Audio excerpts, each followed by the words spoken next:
নমস্কার, নিউজের প্রাইম নিউজে আপনাদের সবাইকে স্বাগত। আমি রয়েছি আপনাদের সাথে মীনাক্ষী। চোখ রাখছি মুহূর্তের খবরে। মার্কিন প্রেসিডেন্ট ডোনাল্ড ট্রাম্প ও রাশিয়ার প্রেসিডেন্ট ভ্লাদিমির পুতিনের মধ্যে বহুল আলোচিত আলাস্কা বৈঠকে হলো না কোনো ধরনের চুক্তি। তবে যুদ্ধ সমাপ্তির সিদ্ধান্ত এবার তুলে দেওয়া হয়েছে জেলেনস্কির হাতে।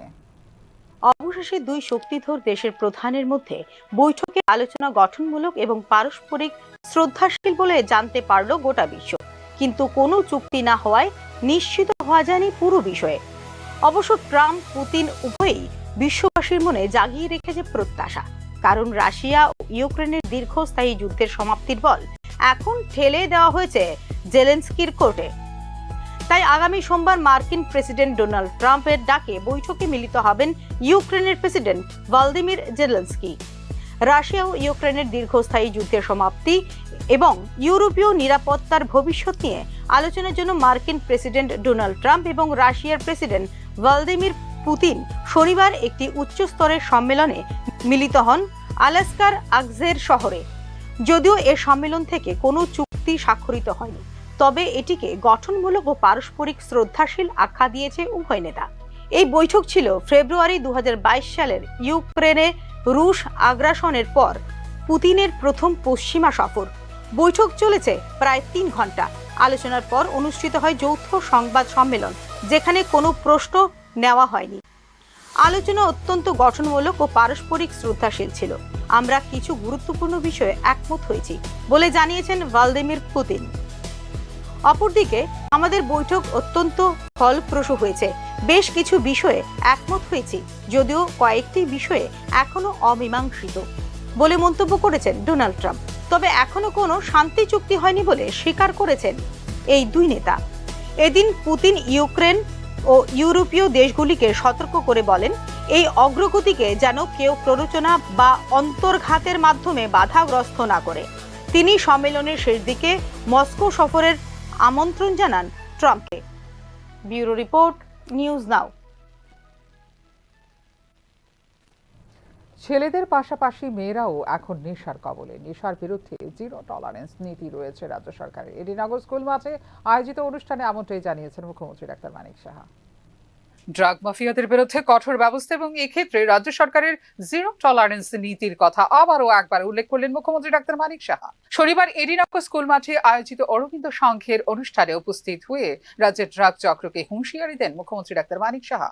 ছেলেদের পাশাপাশি এবার মেয়েরাও আসক্ত হচ্ছে নেশায়। এক্ষেত্রে নেশা ব্যাপারীদের বিরুদ্ধে প্রয়োজনীয় ব্যবস্থা নেওয়ার নির্দেশ দেওয়া হয়েছে বলে ওই দিন জানিয়েছেন মুখ্যমন্ত্রী। সরকার ছিল 5 বছর এবং 35 বছরের যে নেতৃত্বাধীন কমিউনিস্টদের সরকার ছিল, যেসব কাজ করে গেছে সেই কাজগুলো কিন্তু এখনো এই আবহাওয়া থেকে এখনো যায়নি, এই ত্রিপুরার থেকে এখনো যায়নি, অনেক টাইম নেবে। তার বক্তব্যে রাজ্যের পূর্বতন সরকারের দিকেও আঙুল তোলেন মুখ্যমন্ত্রী ডাক্তার মানিক সাহা। রাজ্যে একসময় 5 বছর কংগ্রেস ও 35 বছর সিপিআইএম সরকার ছিল। তারা কখনো জনগণের জন্য উন্নয়নমূলক কাজ করেনি, শুধুমাত্র নিজেদের রাজনৈতিক স্বার্থে ক্ষতি করেছে সাধারণ মানুষের। তবে খানিকটা সময় নিলেও সেই ক্ষতিপূরণের চেষ্টা করছে বর্তমান সরকার বলে ওই দিন উল্লেখ করেন মুখ্যমন্ত্রী ডাক্তার মানিক সাহা। আমি বলবো, আমাদের সরকার, মাননীয় প্রধানমন্ত্রীজি যেভাবে আমাদের এখন দেশকে চালাচ্ছেন, দেশকে সামনের দিকে এগিয়ে নিয়ে যাচ্ছেন, আমরাও আমাদের সরকারকে আমাদের মানুষের জন্য সেই কাজটা আমরা করছি। ট্রান্সপারেন্সির মাধ্যমে আমরা চেষ্টা করছি। সব একদিনই সব ঠিক হয়ে যাবে সেটা সম্ভব নয়, কারণ গত 35 বছর এবং মাঝখানে 5 বছরের যে কীর্তি কলাপ, যে কংগ্রেসের নেতৃত্বাধীনের যে সরকার ছিল 5 বছর এবং 35 বছরের যে নেতৃত্বাধীন কমিউনিস্টদের সরকার ছিল, যেসব কাজ করে গেছে সেই কাজগুলো কিন্তু এখনো এই আবহাওয়া থেকে এখনো যায়নি, এই ত্রিপুরার থেকে এখনো যায়নি, অনেক টাইম নেবে। কিন্তু আমরা চাই যে এমন একটা সরকারের মাধ্যমে আমরা যে কাজটা করছি, যে একটা সুন্দর একটা পৃথিবী, সুন্দর একটা রাজ্য আমরা তৈরি করা। কাজে সময় নেবে হয়তোবা, কিন্তু চেষ্টা হচ্ছে এখন। এবার আপনারা ত্রিপুরার ভৌগোলিক অবস্থানকে কাজে লাগিয়ে রাজ্যকে করিডোর হিসেবে ব্যবহার করছে মাদক পাচারকারীরা। রাজ্যের অভ্যন্তরীণ নিরাপত্তা কাঠামো জোরদার করার পাশাপাশি নেশা এবং অনুপ্রবেশ রুখতে গত 29 জুলাই ত্রিপুরা পুলিশের অধীনে একটি বিশেষ টাস্ক ফোর্স গঠনের অনুমোদন দিয়েছেন মুখ্যমন্ত্রী ডাক্তার মানিক সাহা। জেলা, রাজ্য এবং আন্তর্জাতিক সীমান্ত জুড়ে নেশা বাণিজ্যের মতো সক্রিয় অপরাধমূলক নেটওয়ার্কগুলিকে ভেঙে ফেলার নির্দেশ দেওয়া হয়েছে স্পেশাল টাস্ক ফোর্সকে। এদিন স্বাস্থ্য শিবির, রক্তদান শিবির, বিভিন্ন প্রতিযোগিতা এবং প্রবীণ নাগরিকদের সম্মাননা দিবার অনুষ্ঠানেরও সূচনা করে মুখ্যমন্ত্রী doctor Manik Saha. Bureau report, News Now. যে ভিত্তি করে গেছেন অটল বিহারী বাজপেয়ী, তাঁর উপর ভিত্তি করেই এগিয়ে চলছে দল এবং দেশ। অটল বিহারী বাজপেয়ীর প্রয়াণ দিবসে বিজেপি সদর কার্যালয়ে আয়োজিত অনুষ্ঠানে জানিয়েছেন মুখ্যমন্ত্রী ডাক্তার মানিক সাহা। শনিবার যথাযোগ্য মর্যাদায় পালন করা হয় অটল বিহারী বাজপেয়ীর প্রয়াণ দিবস। এই দিন ত্রিপুরা প্রদেশ বিজেপি সদর কার্যালয়ে আয়োজিত হয় বাজপেয়ী স্মরণ অনুষ্ঠানে। উপস্থিত ছিলেন মুখ্যমন্ত্রী ডক্টর মানিক সাহা। বক্তব্য রাখতে গিয়ে যে ভিত্তি গড়ে গেছেন অটল বিহারী বাজপেয়ী, তার উপর ভিত্তি করে এগিয়ে চলছে দল এবং দেশ বলে উল্লেখ করেন মুখ্যমন্ত্রী ডক্টর মানিক সাহা।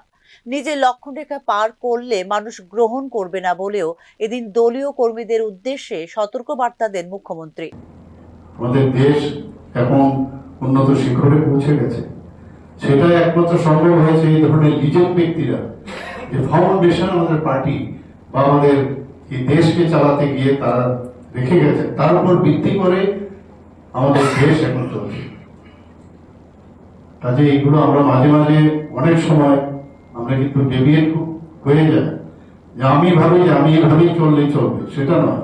একটা গাইডলাইন দিয়ে দিয়েছে এবং সব জায়গার মধ্যে কিন্তু একটা মানে সবাই একটা লিমিটেশন আছে। এই লিমিটেশনের ভিতরে থেকে ইনোভেটিভ আইডিয়া এবং মেইন যে বিষয় সেটা হচ্ছে মানুষের জন্য কাজ করা, মানুষকে সামনে রেখে, দেশকে সামনে রেখে তবেই সব চিন্তা ভাবনা করা। এই ধরনের লিজেন্ড ব্যক্তি আমাদেরকে বলে গেছে যে এইভাবেই করা উচিত।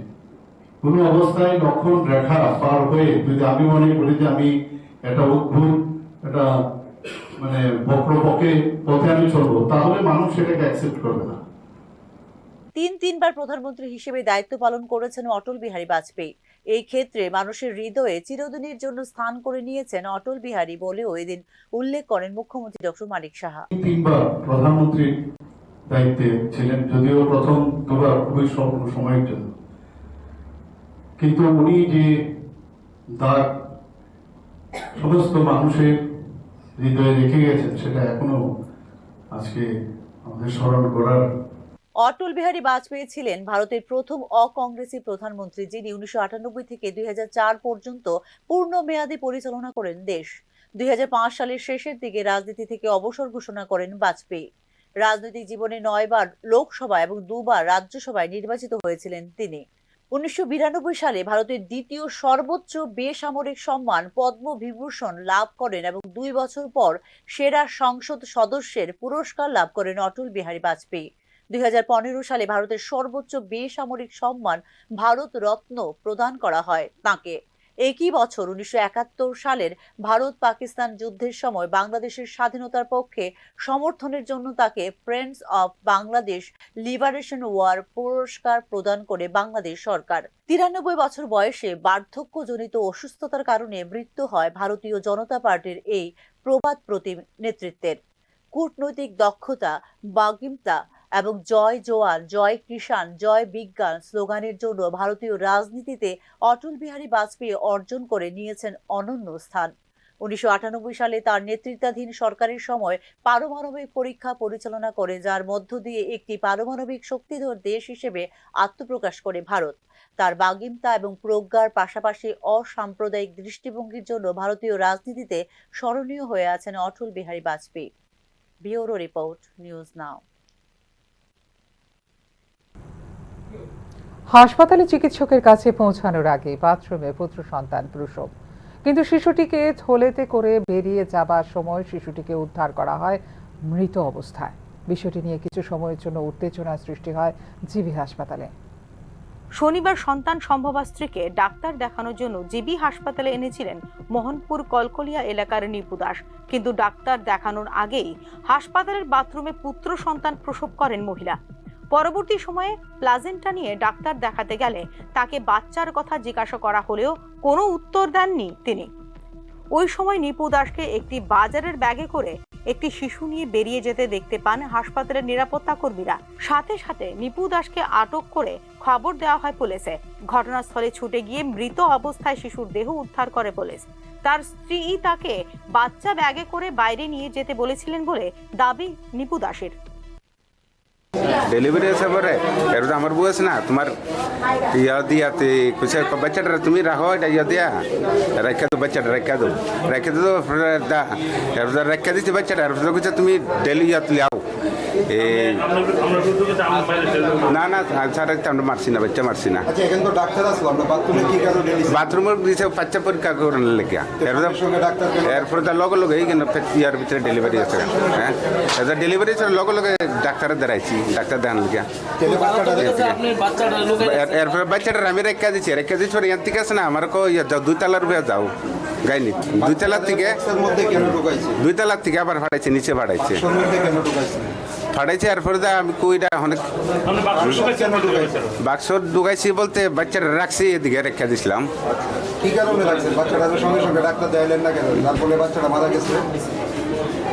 বাচ্চাটা তো স্যার মারা একটা বাজারের ব্যাগে করে বাচ্চাটা দেখে না আনছে। বাচ্চাটা ব্যাগে কেন ঢুকাইছে? বাজারের ব্যাগে করে ঢুকাইছি স্যার মনে মারা গেছে কইরা লিগা ব্যাগের ভিতরে ঢুকাই দিছি।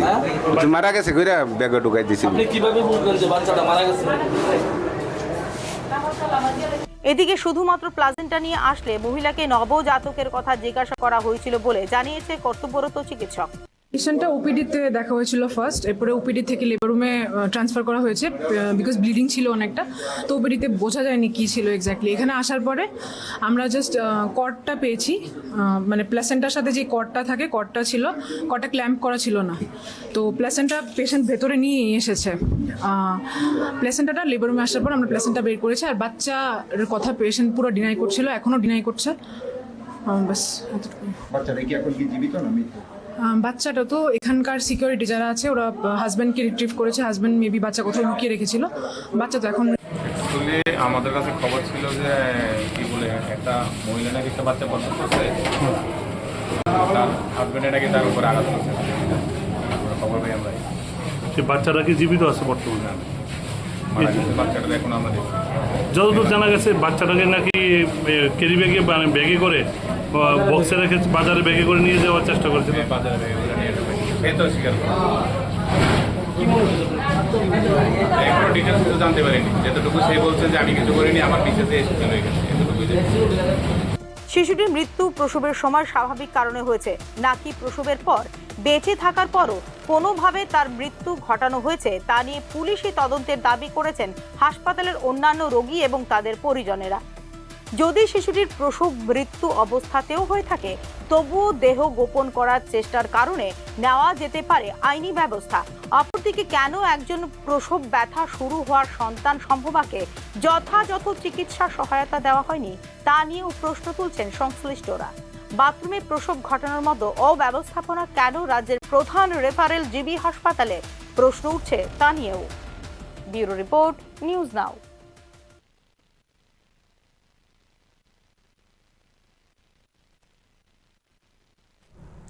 নিয়োগের বিজ্ঞাপন ঘিরে ফর্ম ফিল আপের মধ্য দিয়ে বেকারদের কাছ থেকে অর্থ আদায় জারি থাকলেও এক্ষেত্রে নিয়োগ কোথায় তা নিয়ে প্রশ্ন তুলেছেন বেকাররা। অভিযোগের আঙুল উঠছে জিপিএসসি সহ জিআরবিটির বিরুদ্ধেও। চাকুরির নামে বেকার বঞ্চনা চলছে বলে অভিযোগ রাজ্যের চাকুরি প্রত্যাশীদের। আরও এক্ষেত্রে সরাসরি আঙুল উঠছে টিপিএসসির বিরুদ্ধে। একই অভিযোগ জিআরবিটি এবং টিআরবিটি আয়োজিত নিয়োগ প্রক্রিয়া নিয়েও। যদিও নিয়োগের বিজ্ঞাপন ঘিরে ফর্ম ফিল আপের নামে বন্ধ হচ্ছে না বেকারের পকেট কাটা, এমনকি শূন্য পদে নিয়োগের নামে বেকারদের কাছ থেকে আবেদনপত্র সংগ্রহের পর দেখা যাচ্ছে বিষ পাও জ্বলে নিয়োগ পরীক্ষা। অনেক ক্ষেত্রে নিয়োগের পরীক্ষা হলে প্রকাশ হচ্ছে না ফলাফল, আবার দেখা যাচ্ছে নিয়োগ পরীক্ষা হওয়ার পর সম্পূর্ণ বাতিল হয়ে গিয়েছে নিয়োগ প্রক্রিয়া।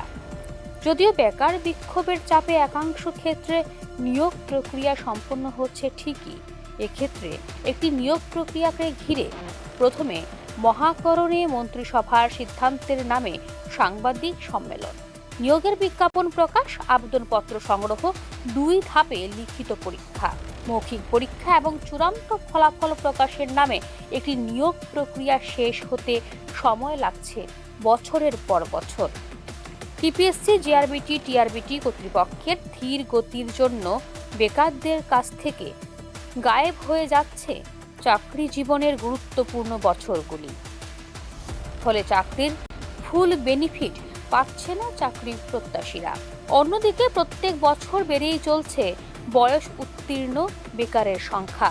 রাজ্য সরকারের ব্যর্থতায় চাকরি পাওয়ার স্বপ্ন এখন হাজারো চাকরি প্রার্থীর জন্য দীর্ঘ ও যন্ত্রণাদায়ক অপেক্ষায় পরিণত হয়েছে বলে অভিযোগ সাধারণ বেকারদের। 4 বছর চলে যাচ্ছে, তো আমাদের রিক্রুটমেন্টের প্রসেসটা এখনো পুরোপুরি কমপ্লিট হয়নি। একটা যদি এমন চাকরির প্রসেসটা এত হয়, তাহলে আমরা কীভাবে থাকবো বলেন? নাহলে সরকার আমাদেরকে বীজ দিয়ে দাও, নয়তো এত 4 বছর ধরে তো একটা রিক্রুটমেন্ট নিতে তো এত সময় লাগে না। সরকার যেহেতু আছে, বা সরকার এমনও নাই যে সরকার গেছে, সরকার সেন্ট্রাল গভর্নমেন্টের মধ্যেও এই সরকার, স্টেটেও এই সরকার, তো দিতে 4 বছর একটা, ঠিক আছে 2 বছর 1 বছর একটা অপেক্ষা করতেই আছে। কিন্তু আমাদের রাজ্যের মধ্যেই দেখা যায় যে 4 বছর ধরে 5 বছর ধরে এমন, এইটা তো আমাদের সাথে খেলা হচ্ছে মনে হয়। আমরা রিক্রুটমেন্টের জন্য ডেপুটেশন স্বাস্থ্য ভবনে জমা দিয়েছি, কিন্তু আমাদের ফলস্বরূপ রিক্রুটমেন্ট কোনো কিছুই ছাড়া হয়নি। আমাদের শুধু ব্যাচ না, আমরা 2022-এর পর থেকে আর কোনো রিক্রুটমেন্ট হয়নি। আমরা 23-এর পর থেকে বসে আছে, আমাদের জুনিয়র ব্যাচরা বসে আছে। ত্রিপুরা পাবলিক সার্ভিস কমিশন পরিচালিত নিয়োগ প্রক্রিয়ার অতিমাত্রায় ধীর গতিতে প্রার্থীদের মধ্যে ছড়িয়েছে গভীর হতাশা। আবগারি সাব ইন্সপেক্টর পদ ও মর্যাদাপূর্ণ Tripura civil service, Tripura police সার্ভিসের মতো গুরুত্বপূর্ণ পরীক্ষাগুলো শেষ হতে এখন গড়ে 5 বছর সময় নিচ্ছে রাজ্য সরকারের টিপিএসসি কর্তৃপক্ষ। অথচ পশ্চিমবঙ্গ, গুজরাট, মধ্যপ্রদেশ, পাঞ্জাব, উত্তরপ্রদেশ, বিহার, আসাম, অন্ধ্রপ্রদেশ সহ সারা দেশে পাবলিক সার্ভিস কমিশন আয়োজিত নিয়োগ প্রক্রিয়া সমাপ্ত হচ্ছে 1 বছরের মধ্যে। শুধু তাই নয়, পাবলিক সার্ভিস কমিশনের মাধ্যমে প্রত্যেক বছর নিয়োগ প্রক্রিয়া হচ্ছে ত্রিপুরা ছাড়া বাকি অন্যান্য রাজ্যগুলিতে। এমনকি সিভিল সার্ভিস এবং পুলিশ সার্ভিস পদের নিয়োগ প্রক্রিয়াও হচ্ছে প্রত্যেক বছর। এই রাজ্যগুলিতে পরীক্ষার্থী থাকেন ন্যূনতম 10 লক্ষ, আর ত্রিপুরাতে চাকরির পরীক্ষার্থী থাকেন সর্বোচ্চ 30,000। তবে নিয়োগ প্রক্রিয়া শেষ করতে রাজ্যে সময় লাগছে 5 বছর। এই অযৌক্তিক বিলম্ব মারাত্মক প্রভাব ফেলছে চাকরি প্রার্থীদের জীবনে। বিজ্ঞপ্তি প্রকাশ থেকে নিয়োগপত্র হাতে পাওয়া পর্যন্ত একটি নিয়োগ চক্র গ্রাস করছে প্রার্থীর জীবনের সবচেয়ে উৎপাদনশীল বছরগুলো। একটি সুষ্ঠুভাবে পরিচালিত পাবলিক সার্ভিস কমিশনের উচিত 12 মাসের মধ্যে নিয়োগ প্রক্রিয়া শেষ করা। বর্তমানে ত্রিপুরার যে 5-6 বছরের চক্র চলছে, তা প্রশাসনিক ও প্রক্রিয়াগত বড় ধরনের জটিলতার ইঙ্গিত দেয়। টিসিএস এবং TPS, panchayat executive officer, ICDS supervisor, CDPO, food inspector, আবগারি দপ্তরে সাব ইন্সপেক্টর পদে, ইলেকশনের ইন্সপেক্টর পদে, superintendent, taxes inspector of taxes, revenue inspector, small savings inspector পদে নয়া নিয়োগের কোনো খোঁজ নেই।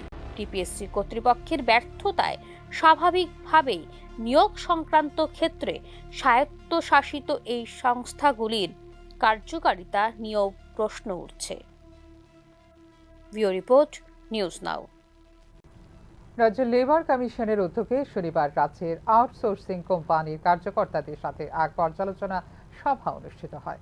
রাজধানী ভগৎ সিং যুব আবাসের কনফারেন্স হলে সংগঠিত হয় এই সভাটি। এবছর দুর্গাপুজোর বোনাস সময় মতো আউটসোর্সিং কর্মচারীরা পাওয়ার জন্য মূলত এই পর্যালোচনা বৈঠক বলে জানান রাজ্য সরকারের শ্রম দপ্তরের মন্ত্রী চিঙ্কু রায়।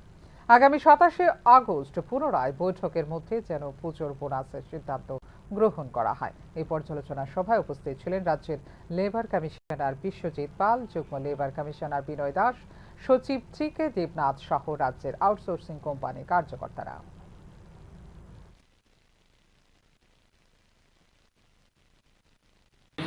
আমাদের রাজ্যে তাদেরকে নিয়েই আজকের আমাদের বৈঠক। আমরা তাদেরকে আজকে আলোচনাক্রমে আমরা বোনাস ঠিক করে দেবো, যেন দুর্গাপুজোর আগে তারা যেন সবাই বোনাস পায়। যারা হসপিটালে হাউসকিপিং আছে, যারা সিকিউরিটি সার্ভিস দিচ্ছে, যারা সিকিউরিটির কাজ করছে, যারা গিগ ওয়ার্কাররা রয়েছে, যারা জুয়েলারিতে কাজ করছে, যারা বিভিন্ন শপে কাজ করছে, যারা ওয়েল্ডিংয়ের দোকানে কাজ করছে, অর্থাৎ অসংগঠিত ক্ষেত্রে যে সমস্ত শ্রমিকরা রয়েছে সকলেই যেন বোনাস পায় এবং সকলকে নিয়ে যেন তারা পুজো উপভোগ করতে পারে, এই নিয়ে আজকে সভা। এবং এই সভায় সমস্ত প্রাইভেট কোম্পানিগুলো যারা পরিষেবা দিচ্ছেন তাদেরকে নিয়ে আজকে আমাদের এই মিটিং। বেহাল স্বাস্থ্য পরিষেবার চিত্র ফুটে উঠল মোহনপুর হাসপাতালে। অক্সিজেনের অভাবে হাসপাতালের বিছানাতেই মৃত্যু হলো রোগীর। স্বাস্থ্য ব্যবস্থার চরম দুর্বলতা প্রকাশ্যে এলো মোহনপুর সামাজিক স্বাস্থ্য কেন্দ্রে। অক্সিজেন মেশিন বিকল থাকার কারণে শ্বাসকষ্টে আক্রান্ত রোগীর মৃত্যু হয়েছে হাসপাতালের বিছানাতেই। যথাসময়ে অক্সিজেন সরবরাহ না পাওয়া এবং চিকিৎসকের গাফিলতির কারণে রোগীর মৃত্যু হয়েছে বলে অভিযোগ করে মৃতের পরিবার। আমি আমার বাবার লইছি 4টার সময় গ্যাসের বেদনা, বাবা শ্বাসকষ্ট হইতাছে, এরা আধা ঘন্টা ধরে অক্সিজেন খুঁজে না, অক্সিজেন চলে না। সিস্টার থেকে ডাক্তার তুলে আনছে, সিস্টার বিরক্ত, এনটানে কিচ্ছু বুঝে না, বড় ডাক্তার অনও আইসে না, এক ফাঁক আয়া বাবুরে ধরছেও না, গেছে গা অনের কুচ্ছুই পাই না, 1-2টা ইঞ্জেকশন দিছে, এবারে অনের ইন্টারনে অক্সিজেন লাগাইতেছি না, দিকে মরে গেছে গা। অনে আমি কিতা করতাম কন, আমি বাবার লইয়া যাইতাম না হসপিটালতে, আমার বাবার আমি বালা লইছি, আমার বাবার আধা ঘন্টা এনে রাখছে, আমি 5 মিনিটের ভিতরে বাবার লইয়া হসপিটাল আইছি। আমরা টিভির যাবেন লাগে গাড়ি রেডি, আর আবার লিওইনা লোক খুঁজ যাবা না। সিস্টার আমার সিকিউরিটি গুড তারা বলে অক্সিজেন লাগাই দিত না। সিস্টার আমার লোক তুস্তাস খারাপ ব্যবহার করে, 1-3টা অক্সিজেন দেখতেও চলছে না। ভালো না আমার লাস্টে দিয়া ডাক্তারে মোহনপুর হসপিটাল তারা অক্সিজেন চালাইতে না, তারপরে আমরা রেঞ্জ না দিছি আমরা। ওই সিকিউরিটি গার্ড ফোনিতে আইলে বলে অক্সিজেন লাগাইব, আমার ইন্টারনে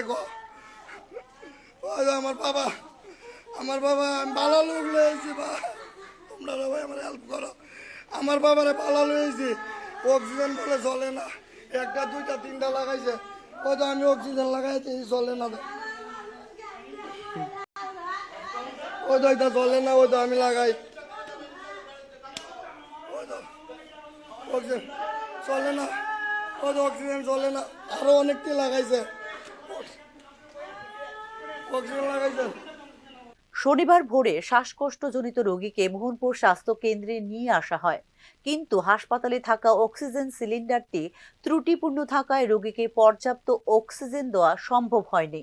পাশাপাশি দায়িত্বপ্রাপ্ত চিকিৎসক দ্রুত প্রয়োজনীয় ব্যবস্থা গ্রহণে বিলম্ব করেন বলেও অভিযোগ রোগীর পরিবারের। অক্সিজেন সিলিন্ডার বিকল ছিল তা স্পষ্টভাবে ধরা পড়ে সাংবাদিকদের ক্যামেরায়।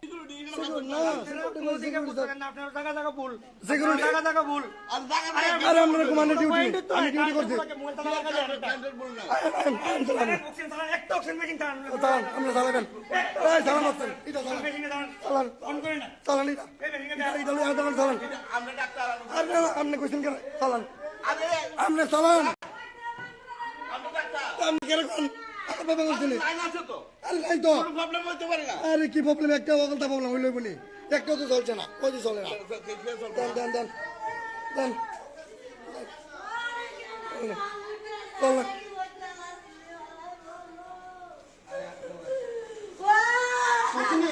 চলছে নি, আপনি কেন বড় কথা কন, চলান চলান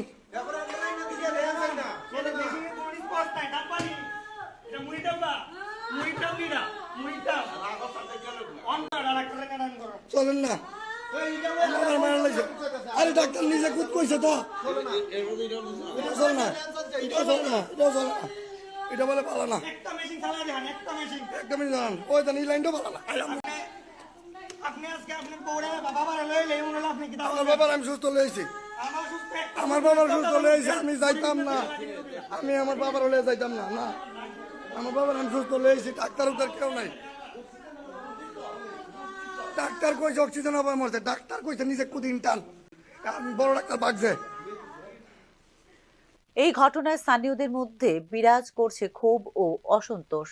দিন কয়েক পরপরই এই ধরনের মর্মান্তিক ঘটনা সামনে উঠে আসলেও স্বাস্থ্য কেন্দ্রগুলিতে কোনো টেকসই ব্যবস্থা নেওয়া হচ্ছে না কেন প্রশ্ন উঠছে তা নিয়েই। জরুরি পরিষেবার ক্ষেত্রে এমন গাফিলতি মেনে নেওয়া যায় না। রোগীরা সেবা নিতে এসে যদি মৃত্যুর মুখে পড়েন তাহলে সাধারণ মানুষ যাবে কোথায়, তা নিয়ে প্রশ্ন তুলেছেন মৃতের পরিবার। এ বিষয়ে মোহনপুর স্বাস্থ্য কেন্দ্রের সংশ্লিষ্ট কর্তৃপক্ষের বক্তব্য জানতে চাইলেও কোনো মন্তব্য করতে রাজি হননি হাসপাতালের দায়িত্বপ্রাপ্ত আধিকারিকরা। সম্পূর্ণ ঘটনা তদন্ত করে যথাযথ ব্যবস্থা গ্রহণের দাবি জানিয়েছেন হাসপাতালে পরিষেবা নিতে আসা অন্যান্য রোগী এবং তাদের পরিজনেরাও। Bureau report, News Now. ত্রিপুরাতে গড়ে তোলা হবে ক্রিকেট একাডেমি, এতে করে সুবিধে হবে ক্রিকেটার্সদের।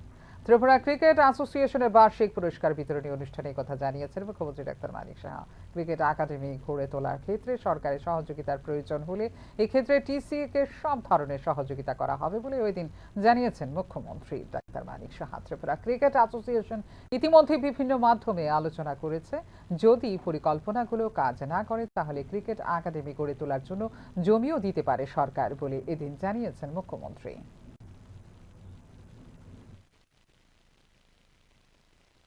একাডেমি ত্রিপুরা ক্রিকেট অ্যাসোসিয়েশনের সৌজন্যে হতে যাচ্ছে এবং সে যে একাডেমি সেটা যখন হবে অনেক সুবিধা কিন্তু প্লেয়ারদের হয়ে যাবে। আমি একাডেমি করার জন্য আমি 2-3 জায়গায় আমি গিয়েছিলাম, সাউথে, ব্যাঙ্গালোরে 2-3টি জায়গায়। অবাক হওয়ার মতো, মনে হয় যেন একটা কান্ট্রি এরকম একটা অবস্থা। সেখানে প্রপারলি যা দরকার, যা ট্রেনিং দেওয়ার একটা ক্রিকেট প্লেয়ারকে, সব ব্যবস্থাপনা আছে। তো এখানের মামুন বাবু অলরেডি বলেছেন যে সমস্ত আমাদের যে নর্থ ইস্টার্ন রিজনের প্রায় বেশ কয়েকটা জায়গার মধ্যে একাডেমি কাজ শুরু হয়েছে। তো আমাদের কেন আমরা পিছিয়ে থাকবো? তো আমি সেখানে বলেছিলাম যে যদি ওনারা আমাদের কাছে অ্যাপ্রোচ করেন তো আমরাও। এখনকার মতো এই মুহূর্তে সংবাদ এই পর্যন্ত। অন্যান্য আপডেটস দেখার জন্য অবশ্যই নজর রাখতে হবে নিউজ নাওর পর্দায়। নমস্কার, শুভরাত্রি।